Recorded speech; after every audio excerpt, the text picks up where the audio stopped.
curious minds, welcome to Project Excellence Prodigy, your one-stop solution for all your project management needs. I'm Govind, a certified PMP.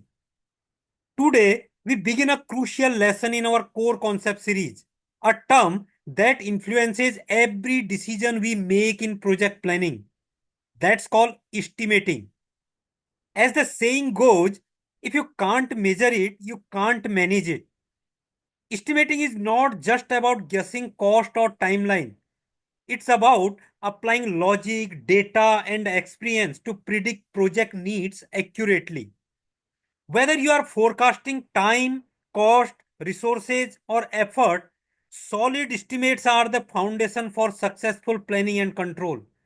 So let's dive in and understand how great projects start with great estimates.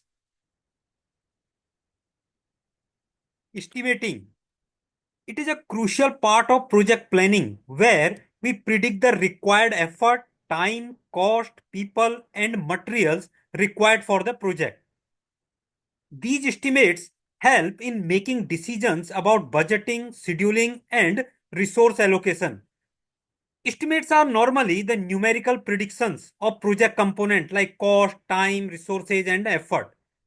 For example, a project may estimate that it will take 6 months to complete and the cost will be 500k dollar and a team of 10 people will need to complete the project.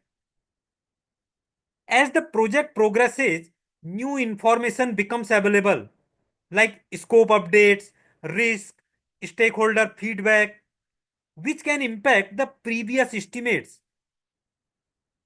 Initially, we estimated 500k for a project, but after detailed planning, the cost may adjust to 400k or it may go up to 600k. Estimates have four components which get impacted in project life cycle as project progresses. The first one is range. At the start of a project, there is less information available. So estimates vary widely, which range from minus 25% to plus 75%. If suppose project actual cost is $10 million, the early stage estimates range would have somewhere 7.5 million to 17.5 million, which is minus 25% to plus 75%. At later stage, once the things are clearer, estimates become definitive, which range around minus 5% to plus 10%, which would have approximate 9.5 million to 11 million. Second component is accuracy, means how correct an estimate is. See this picture here. Accuracy is how close the arrows are from this bullseye, which is the actual target and represent the true or desired value here at the center. If we estimate that building a house will take 6 months, but it actually takes 9 months, so our estimate was not accurate. So higher accuracy means smaller variation from actual value. The third component is precision. Precision means how detailed an estimate is, even if it is not necessarily correct. See this picture here. All arrows are closely grouped together here, but they are not near the center or bullseye. They are far. This is like a project where the estimating technique consistently gives similar values, but they are all consistently wrong compared to the actual outcomes. For example, saying 6 months and 12 days completion time is precise, but it may not be accurate. So, precision does not guarantee the accuracy. The last component is confidence. Confidence depends on experience and data available. If suppose we have completed 10 similar bridges projects, so we are confident that the new one will cost, let's say $10 million plus minus 5%, and the time it will take 12 months to complete. And if bridge has the new design, so we may not be confident and our estimate might have a wider range. Next, we will be discussing the different estimating techniques we use for the predictive approach projects. Analogous estimating. This method guesses the cost, time, or resources for a current project by looking at similar past projects. Imagine you installed a 5 megawatt solar power plant last year and it took 10 months to complete and cost was $5 million. Now you are planning a 6 megawatt power plant. Since it's a bit larger, so you assume it might take 12 months and cost will be around $6 million because it's slightly more work. This is how the analogous estimating technique works. Parametric estimating. This uses the formulas or data patterns to calculate the estimates. It is like multiplying known rates with quantities. Suppose your data shows that installing one solar panels take 4 hours. And if your new project needs 1000 panels, so it will require 4 into 1000 is equal to 4000 hours of work. Similarly, if you know the cost per hour or the number of available workers, so you can also calculate the total cost and time as well. Expert judgment. In this technique, we ask experts who have done similar works to give us a smart guess based on their experience. For example, an experienced solar project engineer looking at the site conditions, team size, and design complexity, he may guess that 10 megawatt solar plant will take 20 months and approximate $10 million. It doesn't use any complex formulas. The outcome is just based on years of doing similar work. 3 point estimating. We take 3 time or cost guesses. Best case means optimistic, worst case means pessimistic, and most likely. Then we average them to get a realistic estimate by using formula O plus 4m plus P whole divided by 6. Suppose we are estimating the time to complete the cable laying job. And the best case, the optimistic is 2 days. Most likely is 5 days. And worst case is 8 days. So by using the formula, it will be 2 plus 4 into 5 plus 8 whole divided by 6. The answer is 5 days. Next is Monte Carlo simulation. In this technique, we run computer simulations with different guesses for each activity to see all the possible outcomes and their probabilities. Let's say our project has 10 major tasks and each with uncertain duration. A software runs 1000 simulations with different values for each task and give us the output like 80% chances the project will finish in 16 months or 50% chances it will finish in 14 months and 10% chance it may take 18 months. Next is deterministic estimating. In this technique, we give one fixed estimate for cost or time based on our data or experience, no ranges or variations.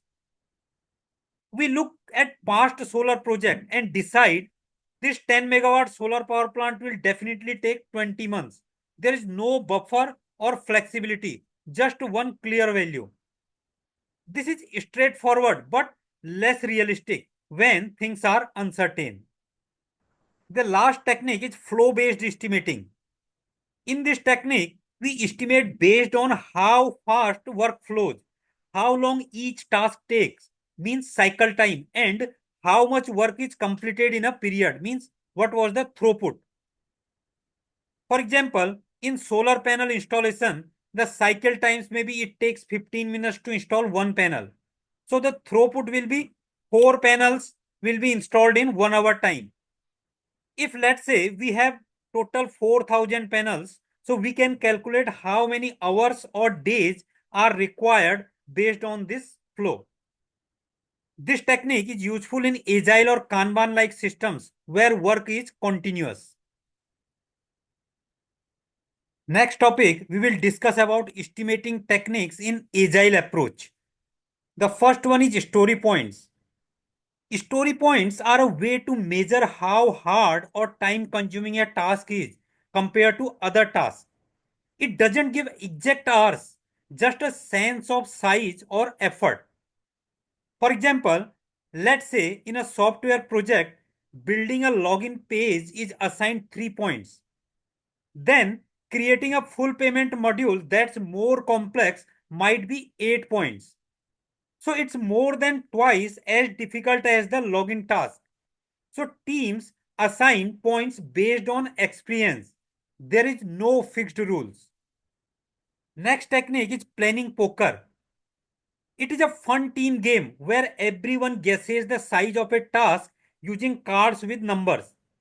Then they talk about why they picked those numbers and finally agree on one estimate together. For example, during sprint planning, the team discusses a user story like add a search filter.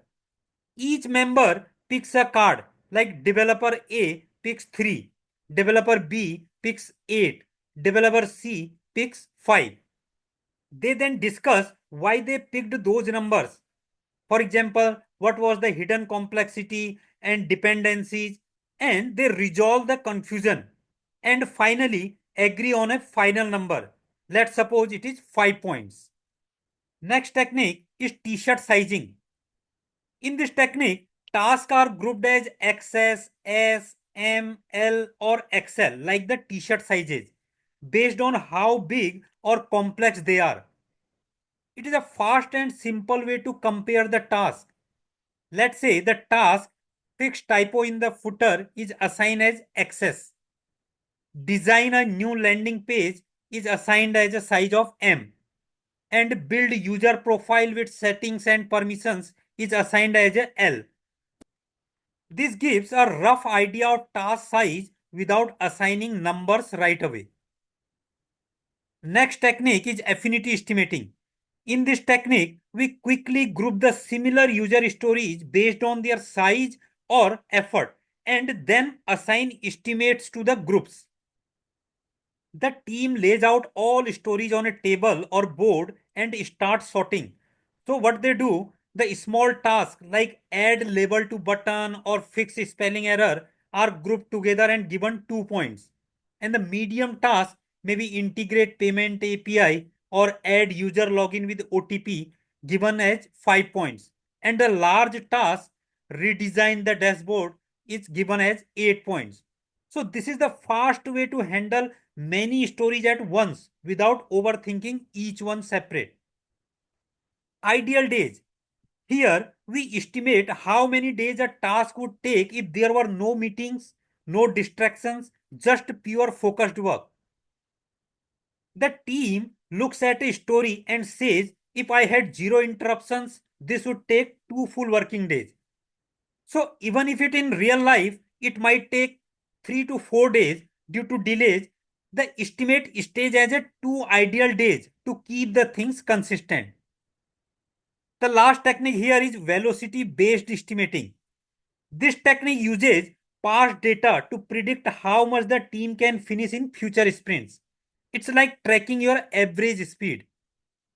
For example, suppose in the last 3 sprints, the team completed in sprint 1 28 points, sprint 2 32 points, and sprint 3 30 points. So the average is 30 points per sprint. So if our backlog has 120 points, so we can estimate it will take about 4 sprints to complete the work. So that wraps up our lesson on estimating, a crucial building block in project planning. Whether you are estimating cost, time, or resources, remember the goal is not to be perfect, but to be predictably accurate. The more informed your estimate, the more controlled your project.